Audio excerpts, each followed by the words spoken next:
अस्सलाम वालेकुम, कैसे हो आप लोग? ठीक ठाक होंगे। अल्हम्दुलिल्लाह मैं भी ठीक हूँ, फ़िट हूँ, मज़े में हूँ। और रमज़ान की आज 14 रोज़ा हैं। और कैसे मतलब इतनी जल्दी जल्दी रोज़े निकल रहे हैं ना कि खैर अल्लाह, मतलब इतना अच्छा मंथ, इतना पाक मंथ ना हमारे हाथों से इतना जल्दी गुज़र रहा है ना कि वक्त का वैसे भी पता नहीं चल रहा है।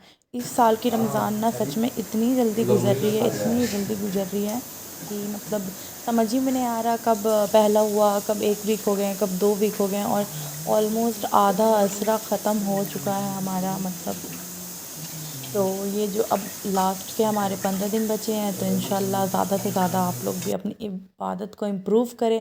और मैं भी कर रही हूँ। और मतलब एक चीज़ मैं बताने लगी हूँ कि हम काम करते करते भी ना अपना ज़िक्र करते रहें, कोशिश करते रहें ना कि जो भी हम किचन में लड़कियां हैं या वुमेन हैं जो भी, तो आप ज़िक्र करते रहो। तो ज़िक्र मैं जो करती हूँ मतलब खाना बनाते बनाते या कुछ भी, तो मैं ना सुबहान अल्लाह व बिहम्दी पढ़ती हूँ।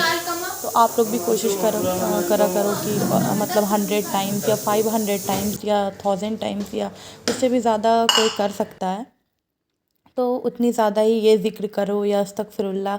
और ये सुबहान अल्लाह व बिहम्दी, ये बहुत ज़्यादा ही मतलब इसकी फ़ज़लियत है। तो आप भी कोशिश किया करो कि आप मतलब कोई भी काम करते रहो तो अल्लाह का ज़िक्र करते रहो। और यहाँ पे मैं आपसे ना अपनी इफ़्तार की रूटीन शेयर करने लगी थी। और आज मैं इफ़्तार में मैं 2 रेसिपी बनाने लगी थी, ज़्यादा कुछ नहीं बना रही थी। और फ्रूट आज कुछ नहीं कटने वाले थे क्योंकि किसी को फ्रूट खाना ही नहीं था। और मुझे ना इस बार पता नहीं रमज़ान में क्या हुआ, मतलब तरबूज के सिवा ना मैं कुछ खा ही नहीं रही हूँ। और अभी ना पपीते भी मैं 3 4 दिन से ना बिल्कुल मतलब मेरे हलक के अंदर जा ही नहीं रहा। मैंने तो इस बार सोचा था कि मतलब इस बार के रमज़ान ना मैं अच्छे से हेल्दी वे में गुजारूँगी, पर ना वो हो जाता है ना कि दिन भर मतलब हम भूखे प्यासे रहते हैं, तो फिर उसके बाद ना सिर्फ फ्रूट से गुजारा नहीं होता। मतलब पकोड़े के बिना खैर कोई गुजारा नहीं होता, मैं यही बोलूँ। तो मैंने जो सोचा था वो बिल्कुल नहीं हुआ। खैर मुझे इस बात की कोई मलाल भी नहीं है, इंशाल्लाह पूरे साल ही है तो हम कोशिश करेंगे हेल्दी खा लेने की। तो यहाँ पे मैंने ना अभी वो मतलब तरबूज के शरबत बनाने लगी थी, जिसे हम मोहब्बत शरबत भी बोलते हैं, पर मैं तो तरबूज वाले शरबत बोलती हूँ। जिसके लिए ना मैंने दूध था मेरे पास 1 लीटर, उसमें मैंने ना रूह अफ़ज़ा 3 से 4 चम्मच डाल के और फ्रिज में डाल दी थी दूध। ऑलरेडी मेरी दूध ना पहले से फ्रिज में थी, पर ना वो चिल्ड बिल्कुल हो जाते हैं ना, तभी वो शरबत अच्छी लगती है। तो मैंने ना उसे आते हुए किचन में सबसे पहले यही काम किया कि मतलब वो चढ़ा मतलब मिक्स कर दिया रूह अफ़ज़ा दूध में, और ना उसे फ्रिज में एक साइड रख दिया। और साइड पे ही मैं आलू उबाल ली थी, क्योंकि आज ना मैं ब्रेड पकोड़ा बनाने वाली थी। और इतनी मज़ेदार सी और इतनी सिंपल रेसिपी है ना, ये बहुत ज़्यादा फेवरेट है। और मतलब मेरे घर में तो सबको ये बहुत ज़्यादा पसंद है। इवन बच्चे भी जो है ना, उन्हें भी बहुत पसंद आई थी। जितने लोगों भी नहीं खाया था। मतलब आप ज़्यादा पकोड़े देखते हो तो बोलते हो कि इतने लोग तो है भी नहीं, तो फिर हमारे बहुत सारे जो है ना भाई के बेटे और मतलब पड़ोस के बच्चे होते हैं ना, तो मैं मतलब थोड़ा बहुत सबके लिए बना लेती हूँ। खैर, तो यहाँ पे मैंने ना व्लॉग मतलब बनाना ही भूल गई। मतलब मैंने जो है ना वीडियो स्टार्ट ही नहीं किया और मैंने सब उसमें डाल दिया। फिर भी मैं बताती हूँ। आलू को मैंने उबाल लिया था, उसमें ना टोमेटो केचप डाला था, प्याज, धनिया की पत्ती और हरी मिर्ची मैंने 2 पीस डाली थी, सबको बारीक बारीक काट के डाल लिया था। और उसके बाद ना हल्दी, धनिया पाउडर और लाल मिर्च थोड़ा सा और नमक सबको मिक्स कर दिया था। और सच में इतना अभी मेरे हाथ में कुछ जादू ही हो रहा है, इतना परफेक्ट मेरा मतलब नमक हुआ था ना, बिल्कुल कोई वैसा ये नहीं था कि नमक ज़्यादा हो गया है। तो बस ये जो ना टोमेटो की केचप डालते हो ना आप, कोई भी केचप नहीं, टोमेटो केचप ही डालना है। तो इससे ना टेस्ट ना बहुत ज़्यादा अच्छी हो जाती है ब्रेड पकौड़ों की। तो बैटर बना के ना मैंने आलू को सब मिला के एक साइड पे रख दिया था, और दूसरी साइड में ना तरबूज काटने लगी थी, क्योंकि ना वक्त बहुत कम बचा था और मैं असरबाद ही गई थी किचन में। तो यहाँ पे ना तरबूज को मैं रफली चॉप कर ली थी। मतलब सभी लोगों के ना अपने अपने तरीके होते हैं बनाने के, पर मेरा ये तरीका है। बहुत सारा लोग ना इसे जूसर मतलब मिक्सर या जूसर जो भी होते हैं, तो उसमें ना पीस लेते हैं तरबूज को और फिर ऊपर से भी चंक्स डालते हैं, पर मुझे पीसा हुआ जो होता है ना वो अच्छा नहीं लगता। तो इसके जो चंक्स आते हैं ना मुंह में, वो अच्छा लगता है। तो तरबूज को भी काट के ना मैं फ्रीज़र में डाल दी थी कि तरबूज भी ना अच्छे से चिल्ड हो जाए, क्योंकि ना मैं आइस जो होता है बर्फ़ ना वो डालने वाली नहीं थी दूध में, क्योंकि उससे ना दूध ज़्यादा पतले हो जाते हैं तो मुझे पसंद नहीं आते। तो इसीलिए तरबूज को ही काट के मैंने फ्रीज़र में डाल दिया था और दूध को भी मतलब रूह अफ़ज़ा मिला के फ्रिज में डाल दिया था। और उसके बाद ना यहाँ पे मैं वो जो स्टफिंग बनाई थी आलू के, तो ब्रेड के स्लाइस पे ना मैं लगाने लगी थी। तो मतलब यहाँ पे आपको तो अभी 3 ही ब्रेड दिख रहे थे और मैंने 3 बनाए थे, जिसके ना मतलब ऑलमोस्ट 12 पीस बन गए थे। तो कुछ नहीं ब्रेड पे लगाना था, जो हमारी मतलब आलू का जो बैटर है, मतलब सॉरी स्टफिंग है, वही लगानी है। और उसके बाद ना बीच से मैंने ना इसे कट कर दिया था। फिर भी ना ये जब बेसन के अंदर जाते हैं ना, तो ये ऑलमोस्ट ना बहुत ज़्यादा बड़े बड़े हो जाते हैं। तो आप चाहो ना तो इसके 4 पीस भी कर सकते हो, पर मैं 2 ही करती हूँ क्योंकि शेप मुझे यही वाली अच्छी लगती है। तो ऐसे करके ही ना मैंने एक तेज़ वाली छुरी ली, और ब्रेड तो मतलब फ्रेश रहते हैं, सॉफ्ट रहते हैं, तो वो ईज़िली कट जाते हैं। आप अपने हिसाब से ना कोई भी शेप डाल लो। तो मैंने ना ऐसे ही करके सारे ब्रेड को अपने वो कर लिया, काट लिया था।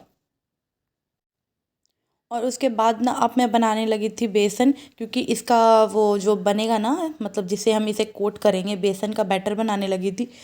तो यहाँ पे मैंने बेसन लिया था और ना कसूरी मेथी लेनी है। तो कसूरी मेथी अगर आपके पास नहीं है ना तो वो मत डालो, और अगर है तो ज़रूर डालना, क्योंकि ना इससे बहुत ज़्यादा अच्छा टेस्ट आता है। तो कसूरी मेथी को ना मैंने अच्छे से अपने हाथ से मसल के डाल दिया, क्योंकि पता नहीं ये और कुछ ऐसे चीज़ें होती हैं ना, इवन कसूरी मेथी, अजवाइन और जो मंगरेला होता है, इसे ना हम अपने हाथ से क्रश करते हैं ना, तो इसका टेस्ट सच में बढ़ जाता है। उसके बाद यहाँ पे मैंने लाल मिर्च पाउडर और हल्दी पाउडर और मतलब धनिया पाउडर और नमक डाला था। बस ये 4 चीज़ डाली थी, और ना मतलब पानी डाल के इसकी जितनी कंसिस्टेंसी मुझे रखनी थी ना वो मैं रख ली थी। मेन तो यही होता है कि मतलब इसमें ना 5 मिनट लग जाता है, क्योंकि मुझे मतलब इतनी इतनी थिक ही मैंने रखी थी। और पतला रख सकते हैं ना तो फिर हम कोट नहीं होता। और यहाँ पे ना अब वक्त सच में बहुत कम बचा था ना, तो अफरा तफरी हो रही थी, क्योंकि मैं सोचती हूँ ना कि कम से कम 20 मिनट तो पहले या 10 मिनट पहले अपने दस्तरखान पे बैठी जाए। तो यहाँ पे ना मैं फ्राई करने लगी थी चिप्स। हमारे यहाँ पे अभी ये वाली चिप्स हम लोग को बहुत ज़्यादा पसंद आ रही है, जो हार्ट वाले चिप्स होते हैं ना। तो मैं और मेरी बहन ना बहुत ज़्यादा खाते हैं, और इसके बिना सच में मेरा कोई गुजारा नहीं है कि मैं नहीं खाऊं। और दाल के पकोड़े यहाँ पे बनाई थी मैं, आज चना दाल का पकोड़ा बनाई थी, जिसकी तो पीछे ही रेसिपी चली गई, फिर भी मैं आपको अभी बता दे रही हूँ। मतलब दाल जो पीसा था ना मैंने, तो उसमें क्या किया था, मतलब कुछ दाल खड़े रहने दिए थे। ये मेरी अम्मी की रेसिपी है, और इस तरीके से ना मेरी अम्मी बनाती थी, तो मैंने सोचा आज मैं भी इसी तरीके से बनाऊँ। तो मतलब आधा से ज़्यादा दाल को पीस लिया था मैंने, मतलब ग्राइंडर में, और थोड़े बहुत ना दाल को खड़े रहने देना है, जिससे ना बहुत ज़्यादा अच्छा टेस्ट भी आता है, क्रिस्पी भी होती है। और उसमें प्याज डाला था, हरी मिर्च, धनिया की पत्ती और धनिया पाउडर, ज़ीरा का पाउडर नहीं, धनिया पाउडर, हल्दी, लाल मिर्च पाउडर और नमक। और पीसते वक्त जब मैं ये पीसी थी ना दाल, तो उसमें सफ़ेद ज़ीरा और हरी मिर्च भी डाल दी थी। और इन सबको मतलब अच्छे से मिक्स करके फिर मैंने फ्राई किया। इतने क्रिस्पी और इतने टेस्ट वाइज हुआ था ना, मेरी आपी ने भी खाया ना, तो उन्होंने भी बोला कि बहुत मज़े के बने हैं। और यहाँ पे फिर मैं ब्रेड के पकोड़े फ्राई करने लगी, अपने वो पकोड़े सब फ्राई कर लिए, जो भी फ्राइंग का काम था ना वो सब कर लिया। और ये व्लॉग ना कल की है, पर ये व्लॉग आज जाएगी, क्योंकि ना मुझे वक्त नहीं मिला था। अभी मैं पूरा फ्रेश वगैरह हुई, और बहुत सारे कपड़े भी थे, तो फिर वो मशीन में लगाई। तो जो भी काम थे ना, तो फिर वो सारे चीज़ें से ना करके फारिग हुई, तब मैं जाके अभी वॉइस ओवर कर रही हूँ।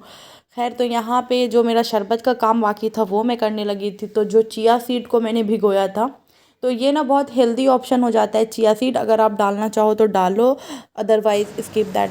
तो यहाँ पे चिया सीड टुक मलंगा जो होता है उसे ही हम बोलते हैं। तो 1 घंटा के लिए मैंने सोक कर दिया था, और जो भी तरबूज डाला था, मतलब चॉप करके रखा था ना, वो भी डाल दी थी। अब यहाँ पे मतलब जब आखिर मतलब वक्त आया था, 15 मिनट बचे थे ना, तब मैं मतलब सारा जो है ना डिश आउट करने लगी थी, और सारी चीज़ों को मिला के। तो अगर कोई बच्चा रोज़ा नहीं है तो आप उसे चखा दो, वरना टेस्ट मतलब ऐसे ही थोड़ा कम मीठा हो गया था मेरा, हल्का सा बिल्कुल, क्योंकि मैंने खजूर खा के जस्ट इसे पिया था ना, तो मुझे बिल्कुल ही फीका लग रहा था।